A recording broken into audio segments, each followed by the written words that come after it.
राधे राधे। मैं हूं राजीव ढोंडियाल। मंदिरों में शंख और घंटे की ध्वनि सुनाई दे रही है। भगवान श्री कृष्ण के भजन गाए जा रहे हैं। भक्तिमय पूरा वातावरण हो गया है। देश भर में कृष्ण जन्माष्टमी की धूम देखने को मिल रही है। श्रद्धालु उत्सुकता से मध्य रात्रि का यानी कि आपसे कुछ मिनटों का इंतजार कर रहे हैं, प्रकटोत्सव का इंतजार कर रहे हैं। जब वो क्षण आएगा जब कान्हा प्रकट होंगे।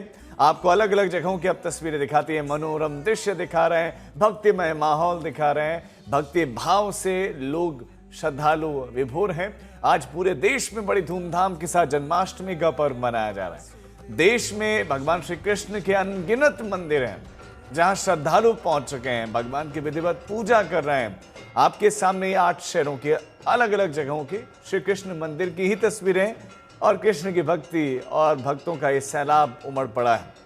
भगवान श्री कृष्ण का जन्म अष्टमी तिथि को हुआ था और इसीलिए जन्माष्टमी के निर्धारण में अष्टमी तिथि का बहुत ज्यादा ध्यान रखा जाता है। 56 भोग भी ऐसा मान्यता है कि बनाने चाहिए और विधिवत पूजा अर्चना का दौर देखने को मिल रहा है। इस्कॉन मंदिरों में तो एक लंबी प्रक्रिया देखने को मिल रही है और मथुरा की, पटना की, दिल्ली की, मुंबई की, कोलकाता की, हुबली, सीकर, अहमदाबाद, तमाम जगहों की हम आपको ये तस्वीरें भी दिखा रहे हैं। जन्माष्टमी की ये धूम देखने को मिल रही है। विधि विधान से जो परंपरा है उसका निर्वहन किया जा रहा है। हमारे साथ संजय शर्मा मथुरा से जुड़ गए हैं, मनीषा लड्डा हमारे साथ दिल्ली से जुड़ी हैं, हमारे साथ अतुल तिवारी हमारे संवाददाता अहमदाबाद से हैं, मुस्तफा मुंबई से हमारे साथ जुड़े हैं, अनिर्बान कोलकाता से हमारे साथ जुड़े, तो देवांकुर जयपुर से हमारे साथ जुड़े हैं। लेकिन सबसे पहले संजय आपके पास आते हुए, क्योंकि आप वहां पर पूरा भक्तिमय माहौल दिख रहा है, लेकिन उस भाव को आप दर्शकों तक पहुंचाए, इस समय क्या चल रहा है?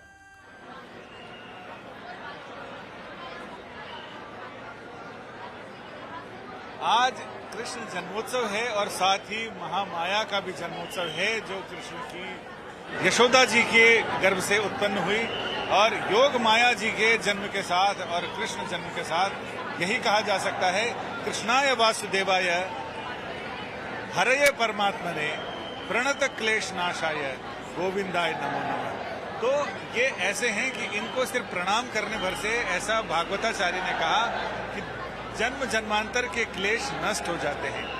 आज यहाँ हम भागवत भवन में हैं। यहाँ अगर काल गणना करें तो जो विज्ञान है, जो प्रमाण खोजता है, विज्ञान कहता है कि 5252 साल पहले भगवान कृष्ण ने यहीं पर, इसी जगह जहां इस भागवत भवन मंदिर के ठीक पीछे कारागार है, कंस का कारागार, वहां जन्म लिया था। यानी वहां वो प्रकट हुए थे। पहले चतुर्भुज रूप में प्रकट हुए तो वसुदेव देवकी ने कहा, वो बिल्कुल तम अद्भुतम बालकम दृष्टवा, वो अद्भुत बालक को देखने के बाद, वो चतुर्भुज बालक को देखने के बाद वो दरअसल डर गए थे। लेकिन उन्होंने फिर कहा कि अगर आज की भाषा में कहें तो उन्होंने कहा कि इस भवकाल से काम नहीं चलेगा, आप बालक बन जाइए। और फिर भगवान बालक बने और उसके बाद ये वो अष्टमी की तिथि है जिसमें आपने सही कहा कि अष्टमी तिथि का ध्यान रखा जाता है। हजारों साल के पंचांग आप पलट कर देख लें तो जन्माष्टमी की रात वही ग्रह नक्षत्र होते हैं जो जन्माष्टमी की रात में मूल उस दिन थे जिस दिन भगवान का प्राकट्य हुआ। यानी चंद्रमा रोहिणी नक्षत्र में होते हैं और चंद्रमा वृष राशि में होते हैं और रोहिणी नक्षत्र होता है। तो उस समय भगवान का प्राकट्य हुआ, अष्टमी तिथि है। अष्टमी 8 के साथ भगवान कृष्ण का बहुत तगड़ा संयोग है। अष्ट सखा, इनकी रानियां भी, पटरानियां 8 थी। अष्टमी को जन्म हुआ और 8वीं संतान के रूप में वसुदेव और देवकी के 8वीं संतान के रूप में इनका जन्म हुआ। यानी एक ऐसा बालक जिसके जन्म के समय से ही उसकी मृत्यु का भय था और ये कह दिया गया था कंस की तरफ से कि 8वां पुत्र, उसमें 8 पुत्रों को मैं मार दूंगा। तो उसके बाद फिर जब वो जाते हैं तो बकासुर, अगासुर, शकटासुर, कितने असुर आते हैं। यानी मृत्यु हमेशा उनके द्वार पे आके लौट जाती है। तो एक ऐसा आदमी जो अपने तमाम विरोधाभासों को अपने जीवन में लेकर चलता है। प्रकृति में जितने रंग हो सकते हैं सारे कृष्ण के व्यक्तित्व में दिखाई पड़ते हैं।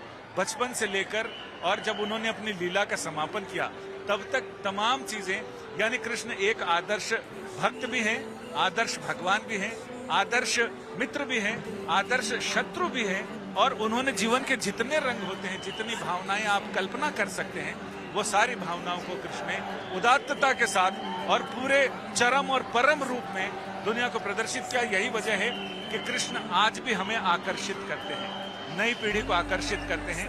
कृष्ण हर उम्र के लोगों को अपनी ओर आकर्षित करते हैं, क्योंकि अगर वो बच्चा है तो हर लोग कहते हैं कितना सुंदर कान्हा सा लग रहा है जी। लेकिन जब वो बड़ा होता है तो लोग कहते हैं बड़े कन्हैया बने घूम रहे हो। लेकिन उसके बाद जब उनको दुनियादारी की समझ आती है तब भी कृष्ण लोगों के सामने आते हैं। यानी कृष्ण हर रूप में आपको कहीं ना कहीं अपने जीवन में हमेशा प्रासंगिक है। संजय, अब आप ये बताएं, परंपरा क्या रहती है, विधि क्या रहती है? पिछले साल भी आप जन्माष्टमी के मौके पर वहीं थे, इस साल भी आप वहीं पर हैं, ये आपका सौभाग्य है। लेकिन अब परंपरा क्या रहती है, विधि क्या रहती है और कितनी देर बाद प्रकटोत्सव होगा, वो भी अब बताएं। यहाँ जहाँ हम जन्म स्थान पे खड़े हैं वहाँ की विधि ये है कि लगभग 10:30 बजे से यहाँ सहस्त्रार्चन चल रहा है। यानी 1008 कमल के फूलों के साथ गोपाल सहस्त्र नाम का पाठ होता है। यानी भगवान गोपाल के, गोविंद के 1008 नाम है। 1008 नाम के साथ साथ 1008 पुष्पार्चन चल रहा है।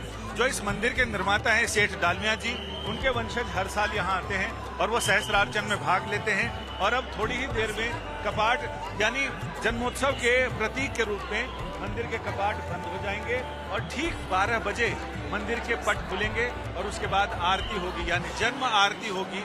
और जन्म आरती के साथ ही जन्म आरती जैसे ही संपन्न होगी वैसे ही भगवान को चांदी के सूप में रखकर लेके आया जाएगा। और इधर जो सुरभि गाय का प्रतीक है उसमें दूध भरा है और वो दूध, उसके थनों में से निकलने वाले दूध से भगवान के जो उत्सव विग्रह है उस चल विग्रह का अभिषेक होगा।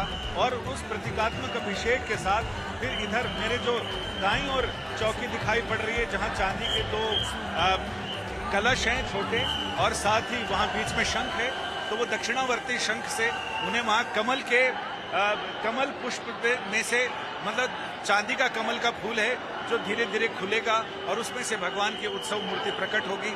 और उसके साथ ही उनका वहाँ पर पंचामृत से अभिषेक किया जाएगा। और उस अभिषेक के बाद जैसे बालक पैदा होता है उसको नहलाते हैं, साफ करते हैं, तो वो अभिषेक होगा जिसे जन्म महाभिषेक कहते हैं। और उसके बाद फिर उनका श्रृंगार किया जाएगा, अंदर उनको वस्त्र पहनाए जाएंगे। उसके बाद श्रृंगार आरती होती है, तब तक रात के 1:15 से 1:30 बज जाते हैं। और इसके साथ ही यहाँ पर उत्सव, नंदोत्सव का प्रारंभ हो जाता है, जिसके बारे में ब्रजवासी बहुत प्रेम से गाते हैं। नंद धरानंद भय जय कन्हैया को हाथी घोड़ा बूढ़न को पाल की जय कन्हैया लाल की जय नंद घरानंद। तो इसके साथ ही नंद घरानंद भय के साथ नंदोत्सव की शुरुआत हो जाती है। लोग ये मान लेते हैं आधी रात के बाद भगवान गोकुल पहुंच जाते हैं। कि ऐसा रहस्यमयी महापुरुष जो अपने जन्म के साथ ही चीजें बदलता है, जन्म के साथ ही जन्म स्थान छूट गया, फिर वो गोकुल जाते हैं, 6 साल 8 महीने करीब वहां रहते हैं, फिर वो भी छूट जाता है। फिर वो नंदगांव आते हैं, नंदगांव भी छूटता है। फिर वो मथुरा जाते हैं, कंस का वध करते हैं, फिर वो भी छूटता है। बिल्कुल संजय, आपके पास लौटने की कुछ तस्वीरें जरा आई हैं, जल्दी तस्वीरें दर्शकों को बता देते हैं। उत्तर प्रदेश के मुख्यमंत्री योगी आदित्यनाथ लाड दुलार करते हुए नन्हे कान्हा को आपको दिखाई देंगे। इससे पहले पूजा अर्चना करते हुए उनकी तस्वीर दिखी थी। दूसरी तस्वीर में आपको राजस्थान के मुख्यमंत्री भजन करते हुए, उनका नाम भजन लाल है, वो खुद भजन करते हुए दिखाई दे रहे हैं, भक्ति में लीन दिखाई दे रहे हैं। और तीसरी तस्वीर में खुद सुरीले कंठ के भी हैं शिवराज सिंह चौहान, केंद्रीय मंत्री हैं, और खुद उन्होंने माइक थामा और गुनगुनाते हुए, भजन गाते हुए कृष्ण का सुनाई दिए। मनीषा हमारे साथ दिल्ली से जुड़ी। मनीषा, आप क्या तस्वीरें वहाँ पर दिखाएंगे, कैसा माहौल आप देख रहे हैं वहाँ पर? कितनी ज्यादा अद्भुत है ये। आपको मैं मंदिर के पंडाल के वातावरण की मंत्र मुक्त कर देने वाला नजारा दिखा रही हूँ कि चारों तरफ शंखनाद, घंटिया, भजन कीर्तन की गूंज ही आपको जो है वो सुनाई देगी। भक्तजन अपनी आंखों में आंसू लिए और झूमते हुए नजर आ रहे हैं। और राजन, मेरे से इंतजार नहीं हो रहा है कि मैं कब इस तरीके से झूमूंगी, कि मेरे लिए बड़ा मुश्किल हो रहा है इस क्षण को महसूस करते हुए, खुद को अभिव्यक्ति से रोकने का। और आप तस्वीरें देख सकते हैं कि चाहे नन्हे भक्त हो या बड़े बड़े भक्त हो, घूमते हुए मनीषा वहाँ जो है तमाम भक्त दिखाई दे रहे हैं।